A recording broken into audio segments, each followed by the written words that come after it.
कुंवारी क्यों हैं माता वैष्णो देवी? माता के अधिकांश स्वरूप सुहागिन की तरह पूजे जाते हैं।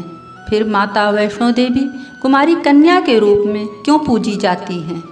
पढ़ें और शेयर जरूर करें ताकि सभी भक्तों तक पहुँचे। त्रिकुट पर्वत पर विराजने वाली माता वैष्णो देवी का धाम माँ जगदम्बा का जागृत पीठ है। माता वैष्णो देवी के भक्त दुनिया भर से आते हैं और माता से मनोकामना पूर्ति का वरदान लेकर जाते हैं। माता वैष्णो देवी के मुख्य भवन पर पहुंचने से पहले एक अर्धकुमारी गुफा भी आती है, जहां से भक्तों को रेंगकर पार करना होता है। कहते हैं माता वैष्णो देवी के भक्तों के लिए यदि हर बार संभव ना हो तो भी कम से कम एक बार तो अर्धकुमारी गर्भ गुफा से पार जरूर कर लेना चाहिए।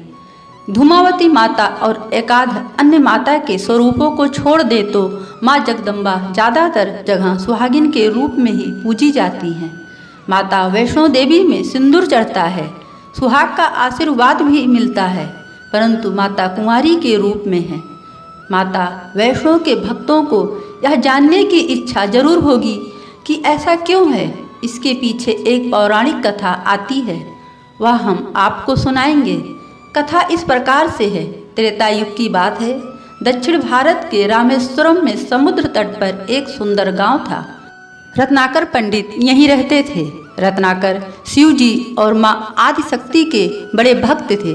गांव शहर में रत्नाकर का नाम तो बहुत था, परंतु कोई संतान न थे।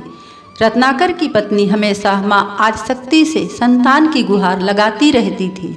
उन्होंने लगातार कई वर्षों तक माँ की पूजा अर्चना की। कई सालों से संतानहीन रत्नाकर की पत्नी की प्रार्थना एक दिन माँ ने सुन ली।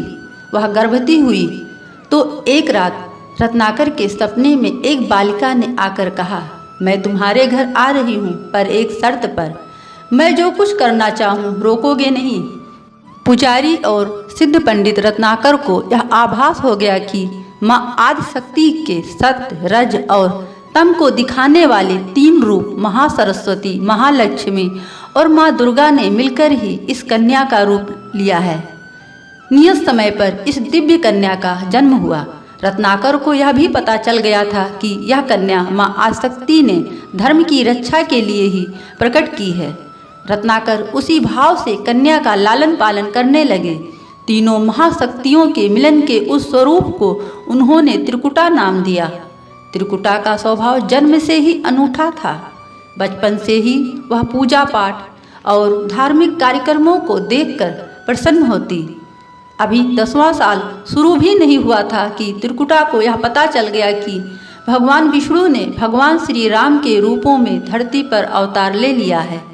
त्रिकुटा ने यह व्रत ले लिया कि वह भगवान श्री राम से ही विवाह करेंगे, अन्यथा आजीवन अविवाहित रहेंगे। त्रिकुटा ने अपने पिता से कहा कि वह रामेश्वरम के तट पर रहकर तपस्या करना चाहती हैं। शर्त के मुताबिक रत्नाकर ने उसे नहीं रोका। 10 बरस के उम्र से ही त्रिकुटा समुद्र तट पर एक कुटी बनाकर रहने लगी। वह भगवान श्री राम को पति मानकर उनको पाने के लिए कठोर तप करने लगी। इसी तरह घोर तप करते हुए त्रिकुटा को बहुत बरस बीत गए। सीता हरण के बाद भगवान श्री राम लक्ष्मण के साथ दल बल लेकर सीता की खोज करते हुए रामेश्वरम पहुँचे। श्री राम को पुल बांधने तक यहाँ ठहरना था। भगवान एक दिन विचरण कर रहे थे, तभी समुद्र तट पर एक तेजस्विनी ध्यान मग्न कन्या को देख वह बहुत चकित हुए। उस कन्या की ओज और आभा से वह स्थान अलग ही रोशनी से प्रकाशित हो रहा था। भगवान श्री राम को कौतूहलवश उस कन्या के तपोस्थल तक पहुँचे। प्रभु ने उस कन्या से पूछा, तुम कौन हो देवी, और इतनी कम उम्र में इतना कठोर तप क्यों कर रही हो? ऐसी क्या अभिलाषा है जिसके लिए ऐसा घोर तप करने को विवश हो? कन्या ने भगवान को विनयपूर्वक प्रणाम करके अपना परिचय पंडित रत्नाकर की पुत्री त्रिकुटा के रूप में दिया। फिर अपनी प्रतिज्ञा बताई। त्रिकुटा जान गई थी कि उनके सामने साक्षात भगवान श्री राम ही खड़े हैं, इसलिए उन्होंने निवेदन किया कि आप मुझे अपनी पत्नी के रूप में स्वीकार कर लें। इस पर भगवान श्री राम ने कहा, यह संभव नहीं है। मैं एक पत्नी रहने के संकल्प से बंधा हूँ। अपनी पत्नी के अपहर्ता को दंड देने के लिए यहाँ तक सेना सहित आया हूँ। त्रिकुटा को यह सुनकर आघात पहुँचा। उन्होंने अपने कठोर तप का वास्ता दिया और भगवान से विवाह करने की पुनः याचना की। त्रिकुटा ने कहा, प्रभु, क्या मेरा यह तप व्यर्थ गया? मेरे तप में वह शक्ति नहीं कि आपको प्राप्त कर सकूं। मेरा तप अभी कम है, तो मैं इसे और कठोर करूंगी और तब तक जारी रखूंगी जब तक मेरी अभिलाषा पूरी नहीं हो जाती। भगवान ने कहा, जब मैं सीता का पता लगाकर लौटूंगा तब तुम्हारे पास आऊंगा। यदि तुम मुझे पहचान लोगी तो मैं तुम्हारे इस बात पर सही निर्णय करूंगा। त्रिकुटा को इस बात से बड़ी प्रसन्नता हुई कि उनका तप सफल है। भगवान ने उन्हें वरण का एक आश्वासन दिया है। अब उन्हें अपने स्वामी की परीक्षा में उत्तीर्ण होना है। इस प्रसन्नता के भाव से भरकर त्रिकुटा का उत्साह और बढ़ गया। उन्होंने और कठिन तप करना आरंभ किया। उनके तप का प्रभाव ऐसा था कि उनकी कुटी के आसपास का पूरा क्षेत्र एक अलग प्रकाश से प्रकाशित होता था। भगवान श्री राम ने रावण के साथ युद्ध कर उसे हराया। विभीषण को लंका का राजा बनाकर अपनी पत्नी, भाई और समस्त सेना के साथ वह अपने नगर को लौटने लगे। प्रभु लंका विजय के बाद पुष्पक विमान पर सवार होकर लौट रहे थे।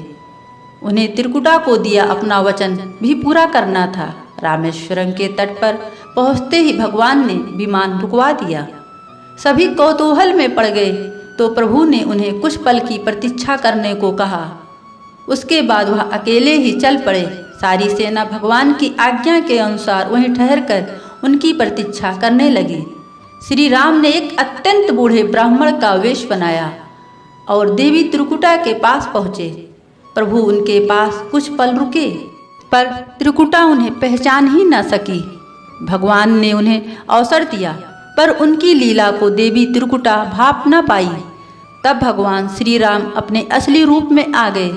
उन्होंने त्रिकुटा से कहा, देवी, मैं आपको दिए वचन के अनुसार आपके पास आया था, परंतु आप इस परीक्षा में सफल न हो पाईं। वैसे भी इस जन्म में सीता से विवाह कर मैंने एक पत्नी का व्रत का प्रण लिया है, इसलिए तुम्हारे साथ विवाह तो असंभव ही था। देवी त्रिकुटा कुछ निराश हो गई। भगवान ने उनकी मनोस्थिति समझ ली और मधुर वचन में बोले। भगवान ने कहा, आपको निराश होने की आवश्यकता नहीं। आपका संकल्प पक्का है, इसलिए मैं इसे खाली नहीं जाने दूंगा। इस युग में मैं व्रतधारी होने के कारण विवश हूँ। कलयुग में मैं जब कल्की के रूप में अवतार लूँगा तब मैं तुम्हें अपनी पत्नी के रूप में अवश्य स्वीकार करूँगा। तब तक तुम हिमालय स्थित त्रिकुट पर्वत पर जाकर तप करो और मेरे अवतार की प्रतीक्षा करो। भगवान ने उन्हें वरदान देते हुए कहा, तुम भक्तों के कष्ट और दुखों का नाश करते हुए इस संसार का कल्याण करती रहो। विष्णु का अंश होने, उनके कुल में अवतार होने तथा विष्णु पूजक होने के नाते सारा संसार तुम्हें माता वैष्णो देवी के रूप में पूजेगा। कलयुग में तुम्हारे लिए कुछ भी अदेय नहीं होगा। जो भी भक्त भक्तिभाव से तुम्हारी पूजा अर्चना करेंगे उन्हें तुम सर्वस्व प्रदान करोगी। भगवान श्री राम यह वरदान देकर चले गए। त्रिकुटा श्री राम से मिले इस वचन से अत्यंत प्रसन्न थी। उन्होंने प्रभु के आदेशानुसार संसार के कल्याण का संकल्प लिया। त्रिकुटा उत्तरी भारत के माणिक पर्वत श्रृंखला के 3 पहाड़ों वाले त्रिकुट पर्वत पर तप के लिए आ गई। वहीं माता वैष्णो देवी के नाम से विराजमान है। श्री हरि का वरदान होने के कारण वैष्णो माता भक्तों की सभी मनोकामनाएं पूरी करती हैं। इसलिए माता का स्वरूप कुंवारी का है। श्री हरि के कल के अवतार की प्रतीक्षा कर रही हैं। उस अवतार के बाद भगवान उन्हें स्वीकारेंगे और संभव है माता वैष्णो देवी को किसी अन्य धाम पर भी स्थान दें और उन्हें कुछ अन्य दायित्व भी दें। यह कथा लोकाश्रुति पर आधारित है और दक्षिण भारत की यह बहुत प्रसिद्ध लोक श्रुति है। माता वैष्णो देवी के श्रद्धापूर्वक भक्ति के साथ आने वाले भक्तों की मनोकामना अवश्य पूर्ण होती है। माता के मंदिर में ही ऊपर भैरवनाथ की गुफा है। यह भैरवनाथ शिव स्वरूप भगवान भैरव नहीं हैं। बल्कि एक अघोर हठी साधु भैरवनाथ हैं। भैरवनाथ को नाथ पंथ का साधक भी माना जाता है। माँ वैष्णो देवी की यह कथा आपको जरूर पसंद आई होगी, तो लाइक और शेयर जरूर कीजिए। धन्यवाद।